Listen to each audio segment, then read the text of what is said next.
E aí, meus amigos do Revisão PGE, tudo certo? Continuando a nossa série de vídeos analisando questão a questão a prova da PGE Amazonas, que...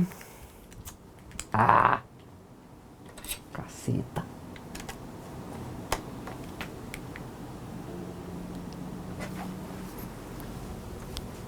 Opa, limpando o áudio. E aí, meus amigos do Revisão PGE, tudo certo?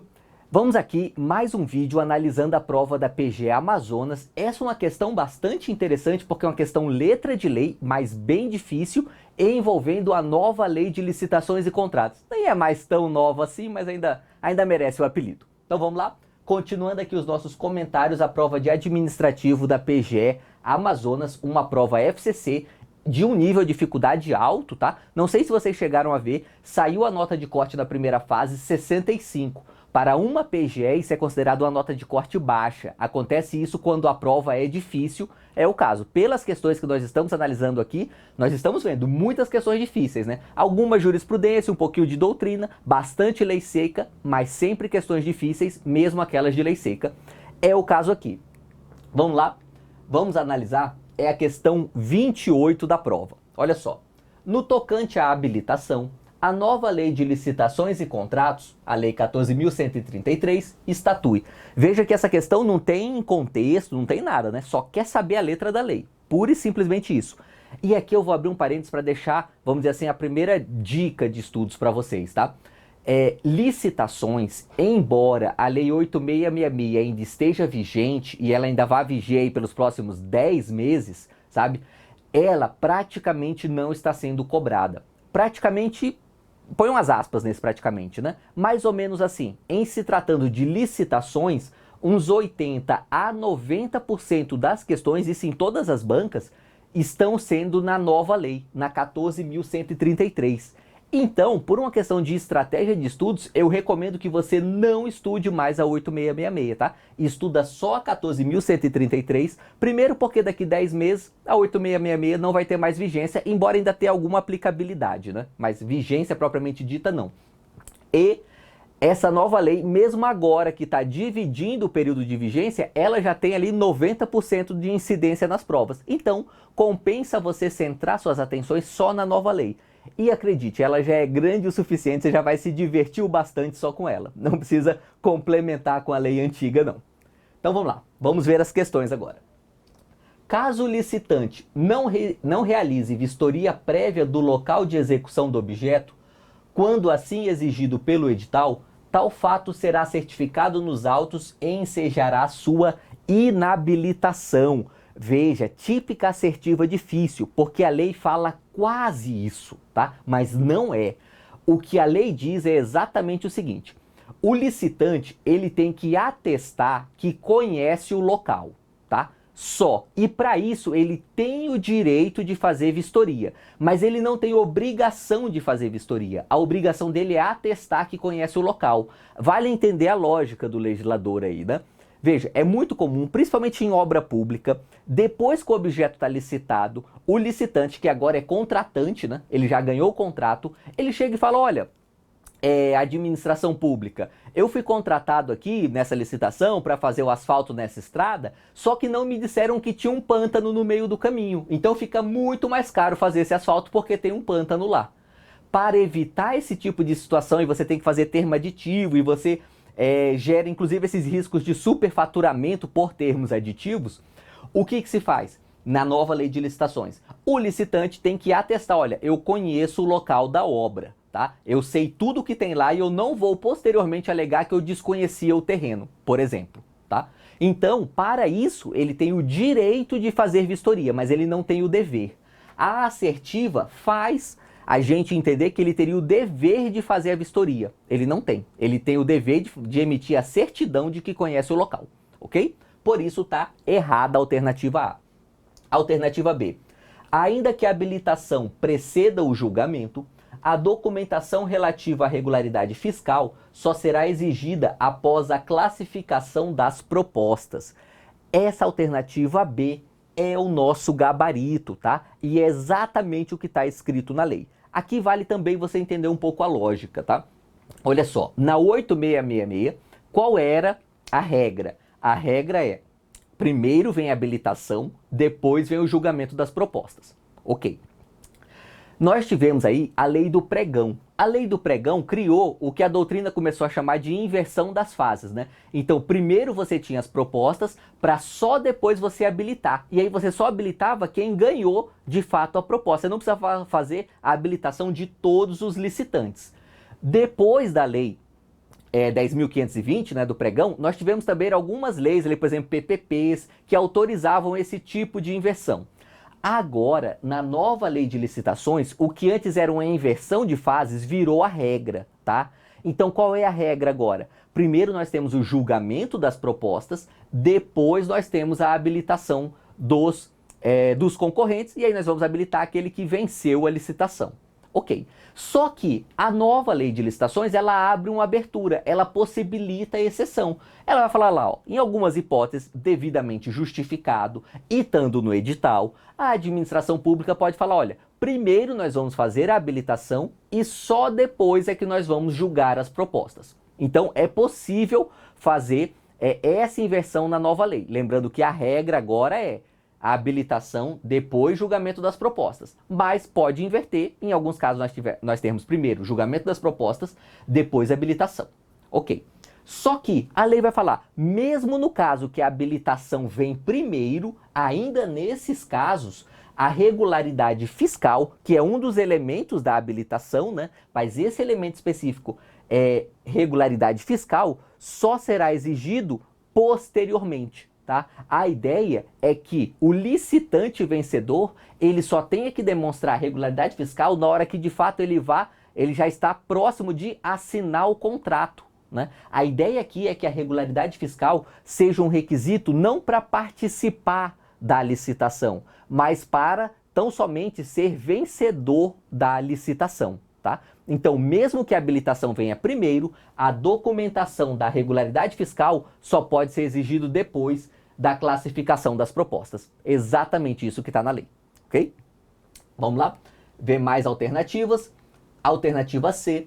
Todo edital deve exigir a entrega de documentos de habilitação, independentemente da modalidade licitatória adotada. Falso, tá? Leilão não tem habilitação. É bom que até rima, né? Facilita a memorizar aí, tá? Leilão não tem habilitação. E o sentido é até que fácil de entender, né? Olha só, no leilão, o licitante ele vai pagar para a administração pública para receber alguma coisa, para pegar algum bem público, enfim, alguma coisa. Veja, nesse caso, ele só precisa, de fato, ter o dinheiro, ter a condição de pagar. O leilão fala, olha, ali tal, tantos dias depois da proposta tem que depositar o valor. Ele depositou o valor, acabou. Ele ganha a licitação mesmo. De fato, nem sempre é necessário termos uma fase de habilitação.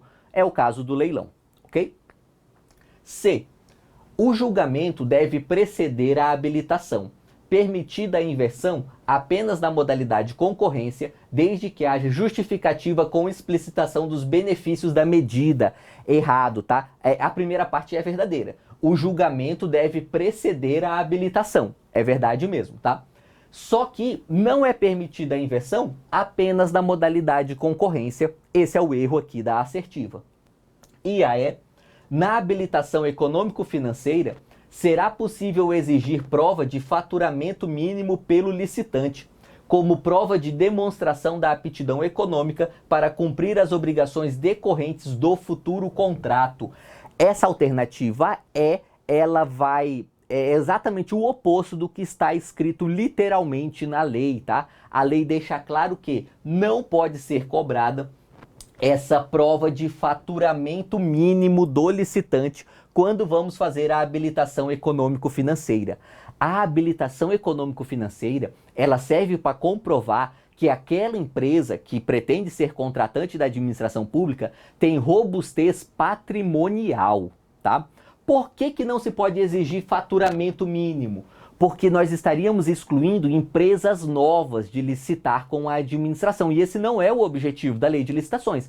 O objetivo da lei de licitações é garantir o máximo possível de concorrência, o máximo possível de licitantes, desde que haja uma segurança mínima para a administração. Se esse licitante consegue demonstrar que tem patrimônio, então ele tem habilitação econômico-financeiro aqui, ainda que o faturamento atual dele seja baixo, tá? É muito comum com empresas novas ou com empresas que passaram por algum período ali de baixa de faturamento, que também é natural a depender do setor. Por isso que a lei proíbe esse requisito específico, ok? Essa foi a questão, nosso gabarito B. Vamos fazer uma revisão bem rápida aqui de momento da habilitação, tá? Essa questão aqui da habilitação, em que momento ela ocorre, cai com frequência em prova, até porque a nova lei de licitações alterou a sistemática, né? Como eu disse na 8666, a regra era habilitação primeiro. Agora a regra é julgamento da proposta primeiro e só depois habilitação. Olha exatamente como está escrito na lei. Artigo 17. O processo de licitação observará as seguintes fases em sequência. E aí nós temos 7 fases, tá? E aí veja, ó, preparatória, que é a fase pré-edital, de divulgação do edital da licitação, de apresentação de propostas, de julgamento. Julgamento do quê? Dessas propostas apresentadas. De habilitação, tá?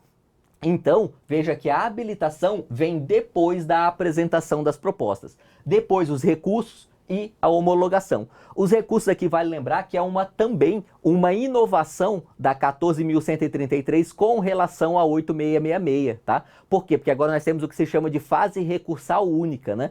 Vai recorrer tanto do julgamento das propostas quanto da habilitação em uma única fase, ok? O parágrafo 1º vai trazer para a gente a possibilidade de inversão, olha só. A fase verificada no inciso 5, só relembrando, o inciso 5 é a habilitação, do caput deste artigo, poderá, mediante ato motivado, com explicitação dos benefícios decorrentes, anteceder as fases proferidas nos incisos 3 e 4. Quais fases, então? De apresentação de proposta e de julgamento das propostas do caput deste artigo, desde que expressamente previsto no edital de licitação. Veja que nós temos 2 requisitos aqui, embora a questão não cobrasse esses 2 requisitos, eu peço que você memorize, porque isso cai em prova com frequência, tá?